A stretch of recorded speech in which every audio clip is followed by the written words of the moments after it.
صباح الخير، صباح النيك، صباح الزبي، صباح النيك، صباح النيك، النيك امك يا الزبي ريح. What's good, guys? I hope you have a great morning. It is a good way to start your morning by seeing this fucking porn view after you're trying to quit porn.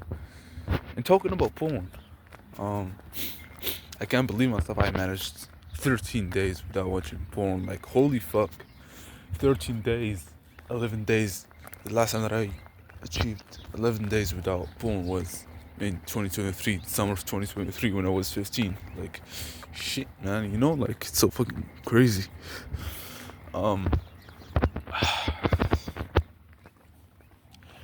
If I managed to do 13 days without fucking managing porn, it means that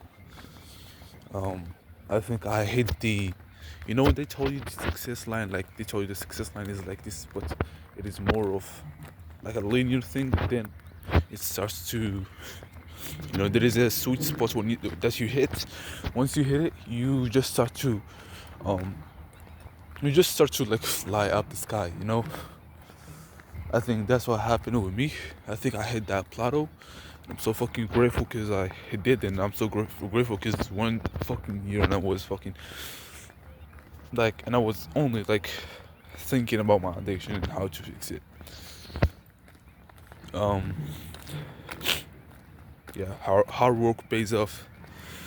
It's so fucking crazy that, because literally when I was fucking reading about the science of porn and this stuff, like I couldn't, how would I say, like it was so strange for me, you know, like I'm reading about porn and this stuff, but I was scared at the same time, like holy fuck, you know. Even though identity matters so much when it comes to quitting porn or being a porn addict, because let me tell you by experience, you can quit porn without having the knowledge or the tools, but just if you have the identity, you will manage to quit porn just like how many people did. You see, I know a coach of mine who is a porn expert, who is a porn coach, and he managed to help many people quit porn. Only himself. Like, imagine, he could help many guys quit porn, but he couldn't do the same thing for himself. Like, why is that? And he never said that actually, but it was so obvious for me, because guys, when they were like, he was like, he had the tools to quit porn. Like, he studied about, like, he got a certificate in this gay stuff, certification and this shit, but he didn't have the identity, you know.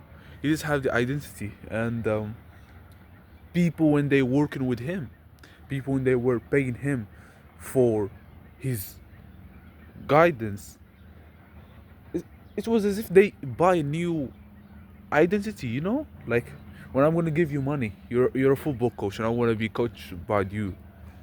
When I'm gonna fucking buy your program and you're gonna start coaching with me, especially like one-on-one, I'm gonna say, man, I fucking like, I fucking put $1,000 just for that nigga to coach me. I'm the fuck gonna fucking have the mentality of, it's like you did the work for me. It's like how we put all our worries to God. This is how people who were addicted to porn, they get all of their worries to that guy, to the coach. And it was so fucking crazy for them to fucking sell word about whether they can quit porn or not, whilst they fucking coach working with them. So it didn't make sense to still carry the same beliefs, just like the ones that they used to have before the coach arrived. But the coach himself, he couldn't continue because it was so fucking strange, as if you were in your home and you see cups of tea, cups fall, just by themselves. You know, it doesn't make sense to how he could help others, but except himself.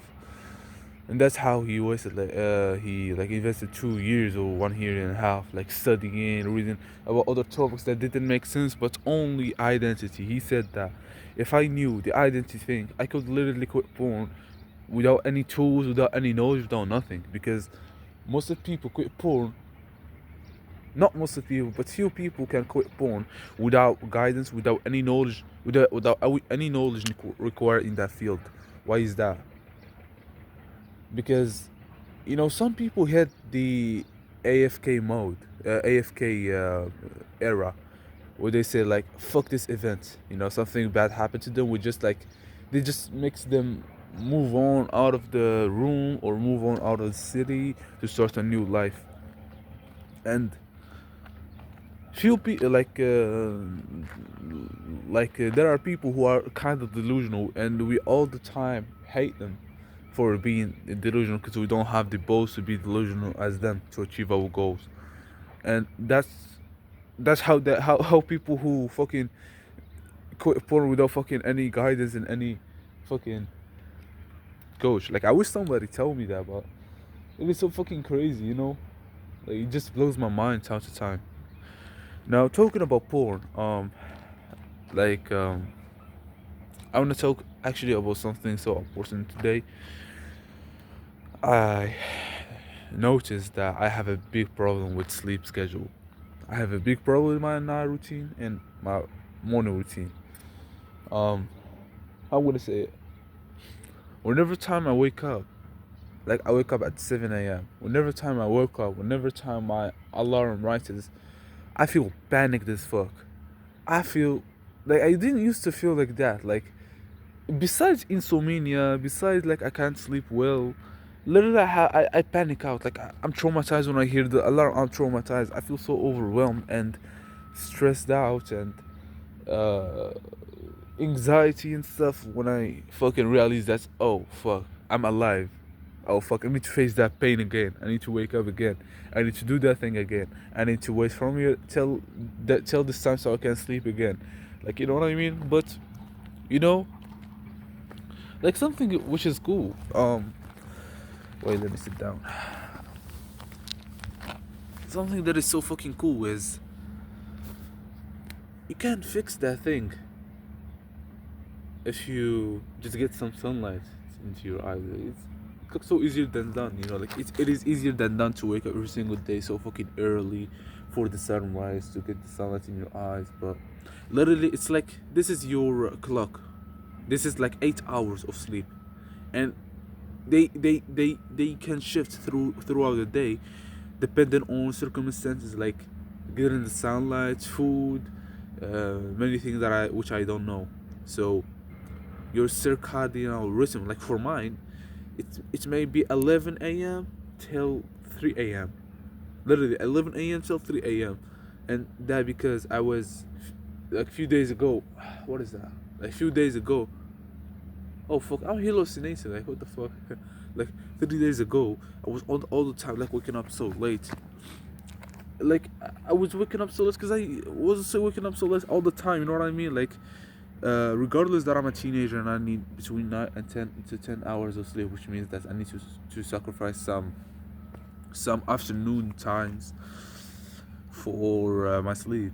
But I was waking up at 11 a.m. I messed up my important thing, which is the sunlight, which wakes up my circadian rhythms and tells my clock body that, oh, it's wake up time. I need to get my ass up and work so hard today and get that motivation and stuff. And just like say sleeping, like I hear the alarm and say, nah, fuck it, like, and because I felt so overwhelmed, and I didn't get that at the time.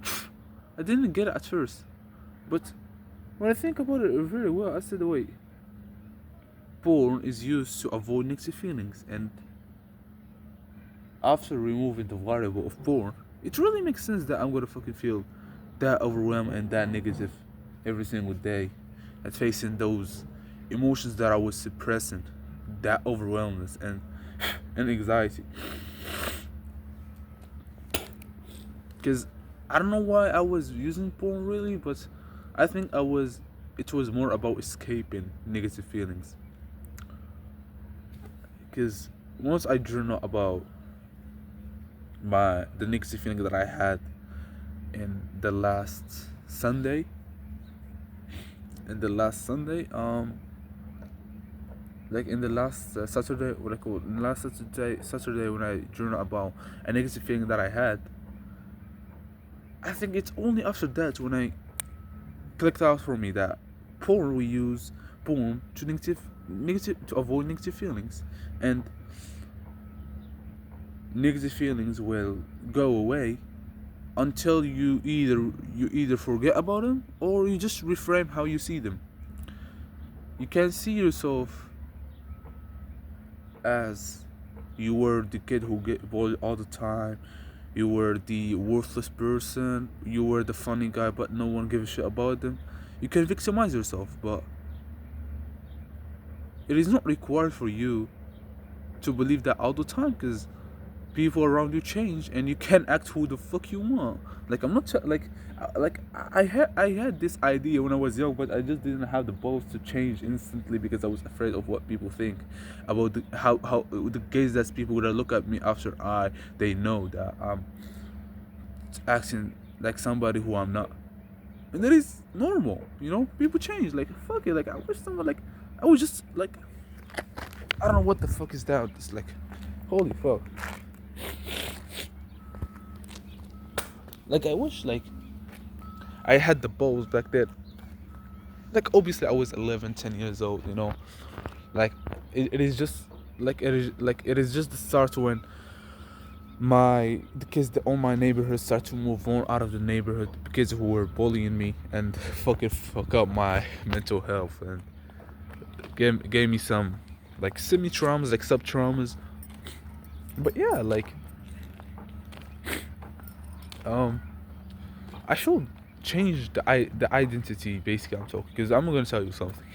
The reason why the reason why I stressed out so much about identity and how it's crucial it is because you won't rise above your baseline. You won't rise above your self identity. If you think that you are someone who consumes porn and cannot let it go, and you're all the time saying to yourself, "Oh no, until I find this sweet spot, until I find this small piece of knowledge, it is only after that I will quit porn," which is in our case, this I don't know, a scientific evidence that talks about like this feeling that you feel. Like I'm gonna describe it to you. This feeling that you feel, it's like you are swimming in a pool, and the more longer you stay in that pool, the deeper it gets. The more you stay in the pool, the profound it gets. And minute after minute, half an hour after half an hour, and you put your head under the water and you see how deep you get anxiety. Like holy fuck, 3 meters and I'm only 5'4". Like oh my god, like literally if you see, stay calm, like you try to like you are in that situation, you try to calm yourself, because you know if you didn't calm yourself, if you're stressed out and you're not comfortable, you're more likely to drown and to freak out and to lose control over your body and your like these mechanisms that makes you floating above the water. And it will come a point where you're gonna get drowned basically, and that point is where the end comes. Because I'm gonna give you an example. Imagine there's person A and person B, both they want to spot a girl, with knowing that both of them they don't know that girl and they never talked with her and they never talked with any girl with any girl. Which one you think that he's more likely to be? Which one you think that the woman gonna be receptive to the most? The person A who gonna act like who gonna behave her normal, who gonna behave with her as if it's first time that you're gonna talk with her, and the first time that he gonna talks with a woman, even though it is the first time they're gonna do that shit ever. Or the person who's delusional, the person who sees himself more than he is, the person who convinces you that he's something just out of the way he pretend himself he looks like, even though he accomplished nothing.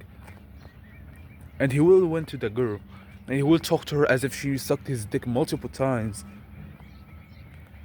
and to the point that she will ask him, like she will ask him, I feel. She won't tell him, do I know you? She will tell, I feel like I know you before. This is the guy who gonna eat the piece of meat. This is the guy who gonna fucking win against you in the race. This is the guy who fucking gonna make a lot of money comparing to you. Why is that? It's not because God values her more than you are. It is just that God is Himself, like said in the religious books, especially my book, Quran. I don't remember the verse in Arabic, the exact one, but something similar to a man cannot rise above his self-belief, about how he sees himself. And yeah, it is the same similar thing to when it comes to porn, because like in all the things they told you, if you want to accomplish a goal, they all the time gonna give the most percentage to the identity rather than the system or the outcome. Forget about the outcome. Like they'll give only 30 or 40% to the system and 60 or 70% about the identity. Not not to look cool, like to look perfect, like to match the gayest quotes on social media, who tells you, oh, you need to believe in yourself. If you don't believe in yourself, oh, you're a little pussy. Not this stuff, but it's more about how I'm gonna tell you, I'm reading a book called Psycho-Cybernetics, and in that book he talks about the subconscious mind. The subconscious mind is the only machine that's gonna make you achieve your goals. Because I'm gonna tell you something. If you woke up tomorrow and you placed a red object and you start like staring at them, don't tell yourself nothing. Don't tell yourself out loudly nothing. Don't write a note, nothing. Just look at that red color and go outside. You'll feel as if God have put more objects, red objects around you, and you feel like it is super normal, something like that, or I don't know. It is not that it is super normal thing. It is just that you pay attention to small details that you are caring about. If you said, okay, I have the tools, I know my direction, but I'm afraid if I'm gonna relapse again. Well, you tell yourself, your brain, like your subconscious mind, gonna hear it from your conscious mind that you say that, oh, I'm afraid of relapsing again, or the thoughts. He will only focus on that, and he will find any reason to justify the identity. And once you're gonna fucking like you're gonna relapse, you're gonna find you're gonna find every reason that is aligned with the identity that you had during your